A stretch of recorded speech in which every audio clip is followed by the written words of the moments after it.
님께서는 첫 열매가 되셔서 부활하셨기 때문에 우리도 이와 같이 마지막 마담으로 된 예수님을 따라서 부활의 몸을 입을 수가 있는 거예요.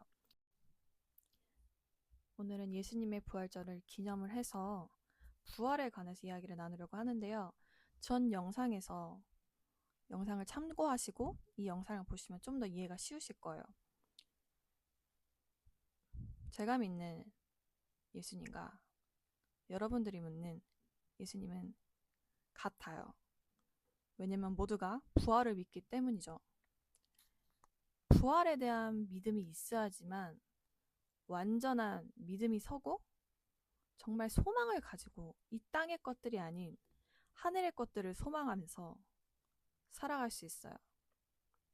지금 세상을 보세요. 얼마나 전쟁과 지진, 기근, 어지러운 세상입니까? 정말 예수님이 내일 오셔도 이상하지 않는, 아니 오늘 오셔도 이상하지 않는 그런 때인데 세상은 너무나도 뭔가 조용해요. 우리나라여서 그런가? 라고 싶을 정도로 다들 뭔가에 미쳐 있어요. 인간은 뭔가에 미쳐서 사는데 인간은 뭔가를 하려고 태어났다고 합니다. 어떤 심리학자가 말하기를 인간은 무엇을 하기 위해 이 땅에 태어났고 반드시 무언가를 하게 되어 있다. 근데 사람들마다 그 미쳐있는 것들 각자 다르지만은 그걸 향해서 나아가지만 진짜 예수님을 믿는다는 것은 무엇일까요? 하려는 것이 내 자신의 삶이 아니라 내 자신을 내려놓고 예수님을 향하는 길, 그것을 하기 위해서 힘을 다하는 거. 이 모든 것들이 진정한 믿음이라고 느껴집니다. 최근에 이 깨달음이 있었어요. 제 간증을 해보자면 모든 것들을 내려놓았다고 생각을 했지만 정말 하고 싶은 게 너무나도 많아요. 저는 하고 싶은 게 너무나도 많아서 좀 욕심이 많아요. 그래서 이것들을 내려놓지 않은 채로 무슨 일을 하려고 하니까 항상 일이 어그러지는 거예요. 직장을 다니기도 하고 여러 일들을 많이 했지만 자꾸만 퇴사를 하게 되는 그런 일들이 생겨나는 거예요. 왜 그런가에 대해서 질문을 했어요. 그랬더니 이런 마음을 주셨습니다. 너의 기초가 있고 그 다음에 너의 일을 해야 하는 것이다. 곧 첫 번째로 하나님 나라를 구하고 그 마음으로 일을 해야지만은 그 일이 형통하게 되지, 그렇지 않고 그냥 내 삶을 부여잡고서 내가 하고 싶은 것들을 하면은 그게 1순위가 되지 아니하고 내 삶이 1순위가 된다면 하나님께서는 그 모든 것들을 허물기도 하신다는 마음을 주셨습니다. 그래서 항상 계속해서 순조롭게 이렇게 인생이 노력한다고 해서 나아가는 거 아니라 정말 하나님께서는 어떤 그런 고난을 주심으로써 그 사람의 삶을 포기하게끔 만드시는 분이시더라고요. 그래서 두려워하지 마세요. 그냥 이 삶을 드리고 예수님께서 그 삶을 책임져 주실 겁니다. 그리고 우리가 삶을 드린다면 그분께서 당신에게 영생을 주실 거라고 약속하셨습니다. 이 말씀이 하나님이시고 하나님이 곧 말씀이시잖아요. 예수님께서도 구약에서 예언된 대로 말씀을 성취하기 위해서 이 땅에 오신 것입니다. 그리고 이미 성취하셨고요. 그럼 이 신약 시대에서 예수님의 말씀대로 이루어지는 이 지금 현재 흐름에서 이 말씀하신 대로 성취하시는 거예요. 그분의 절대 약속을 저버리지 않으세요. 정말 그분만을 믿고 신뢰하고 더욱더 믿음으로 나아가야 할 때입니다.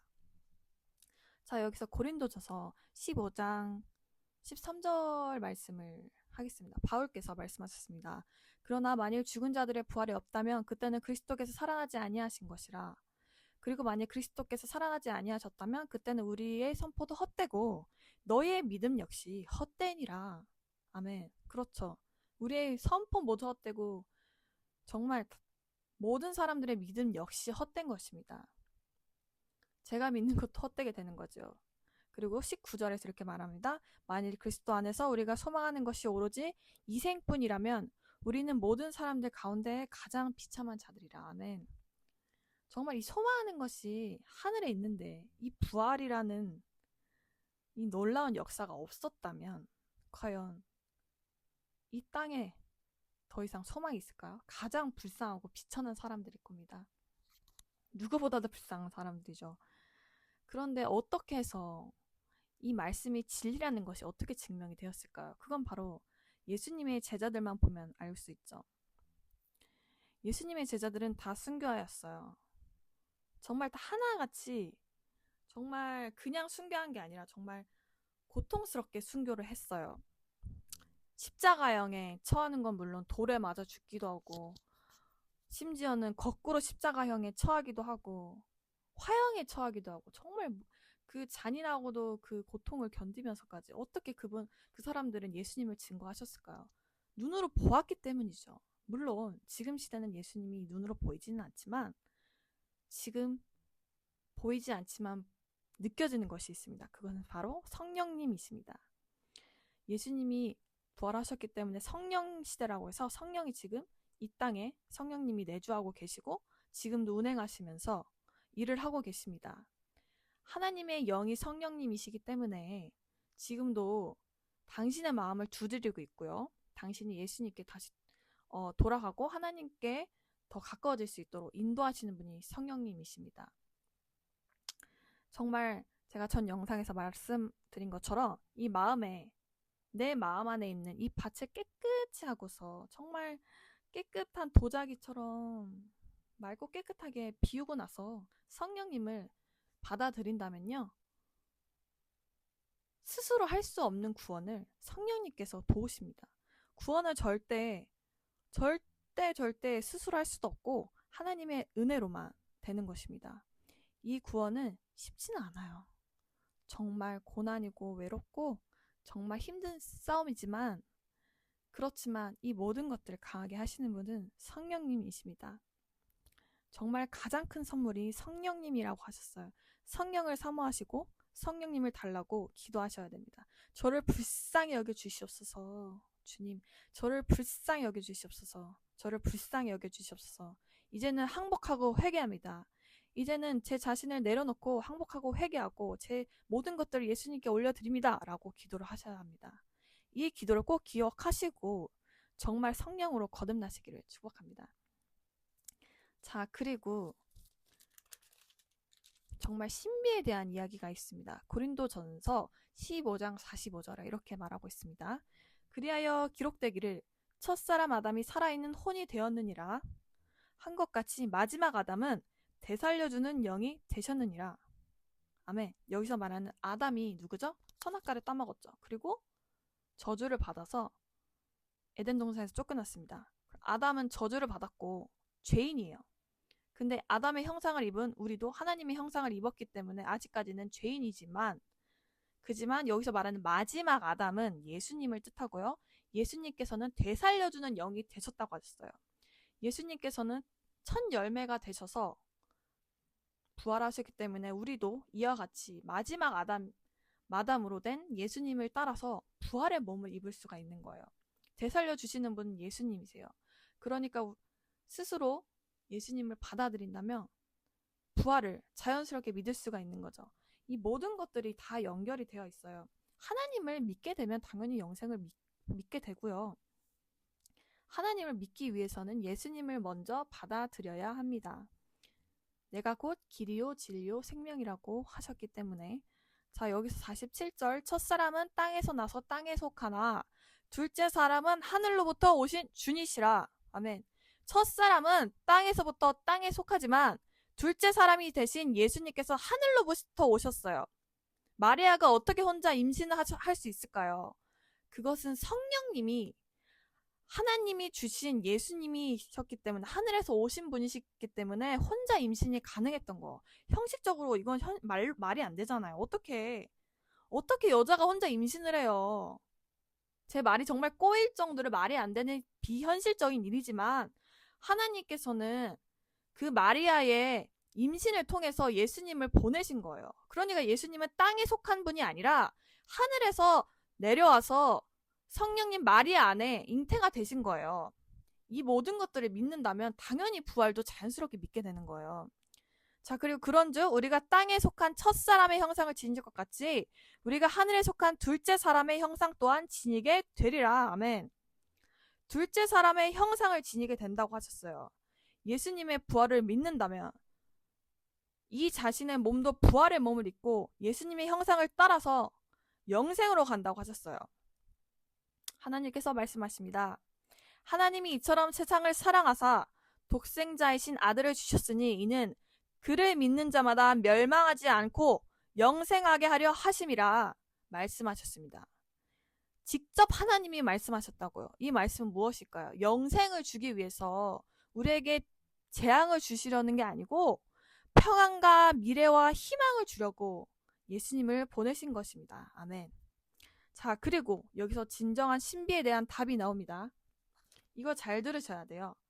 자, 고린도전서 15장 51절에 보라, 내가 너에게 한 신비를 제시하노라. 우리가 모두 잠잘 것은 아니오.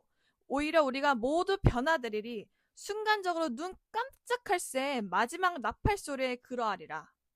이는 그 나팔이 소리를 낼 것이요 죽은 자들이 썩을 수 없는 몸으로 일으켜질 것이며 우리가 변화될 것이기 때문이라.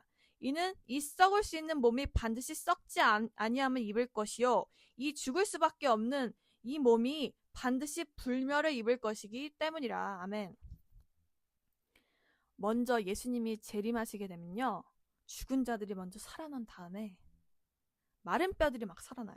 그 다음에 살아있는 형제 자매 모든 분들과 하나님을 믿는 모든 백성들은요, 썩지 않을 것으로 불멸의 몸을 입고서 영생으로 하늘 위로 같이 올라가게 됩니다.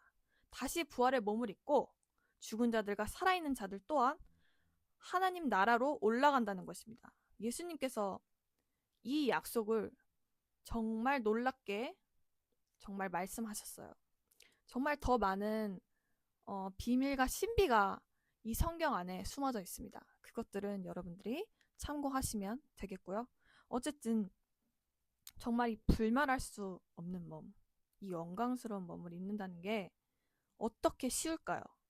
그냥 한 번 믿고 구원 받는다고 해서 끝이 아니라 몸의 부활을 입기 위해서는 이 육체, 이 죄된 아직까지 의인의 몸을 입고 있지만 이 땅 가운데 있는 죄의 육체는 아직까지도 죄를 지을 수 있기 때문에 이 죄의 몸을 죽여야 한다는 거예요. 이 행실을 죽여야 돼요. 매일같이 싸워야 합니다. 매일같이 하나님을 선택하셔야 되고 매일같이 입으로 선포하고 마음으로 받아들이고 믿음으로 하루하루 나아가야 합니다. 정말 쉽지 않은 영적 전쟁이거든요.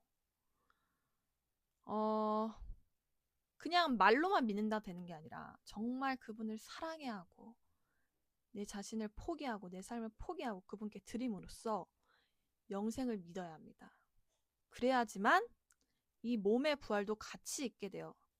그렇지 않고서 어떻게 영광스러운 몸을 입겠습니까? 거룩하신 하나님의 그 영에 동참하기 위해서는 당연히 거룩해지는 것이 진리입니다. 당신은 세상에 속하였습니까? 당신은 아직 거룩하지 못하다고 생각하나요?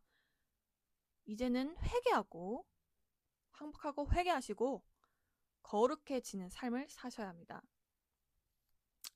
같이 힘써 하나님을 사랑합시다. 노력하자고 말하고 싶진 않아요. 하나님을 사랑하면 자연스럽게 거룩해질 수밖에 없어요. 하나님을 진정으로 사랑한다면 사랑하는 사람을 위해서 목숨을 바칠 수도 있는데 진짜 사랑하는 사람이 예수님께서 그러하셨듯이 우리도 예수님을 사랑함으로써 우리가 우리 됨으로 형제 자매가 되었으면 좋겠습니다. 그리고 그분을 정말 사랑한다면 이 목숨 따위 이 썩어져가는 이 몸뚱아리 정도 포기할 수 있지 않습니까? 아멘, 아멘, 아멘. 정말 축복합니다. 이것은 정말 기쁜 소식이에요. 정말 주변 사람들한테 많이 전하고 싶은 희망이 생깁니다. 그 소망이 여러분들에도 있기를 소망합니다. 예수님의 이름으로 정말 축복합니다. 아멘, 아멘. 예수님이 역사하실 거라고 믿습니다. 이 영상을 보는 모든 분들이 정말 성령님을 받아서 또 성령님과 함께 예수님이 오시는 그날까지 같이 나아가는 형제 자매가 되었으면 좋겠습니다. 제 영상 계속 봐주세요. 그럼 샬롬 샬롬.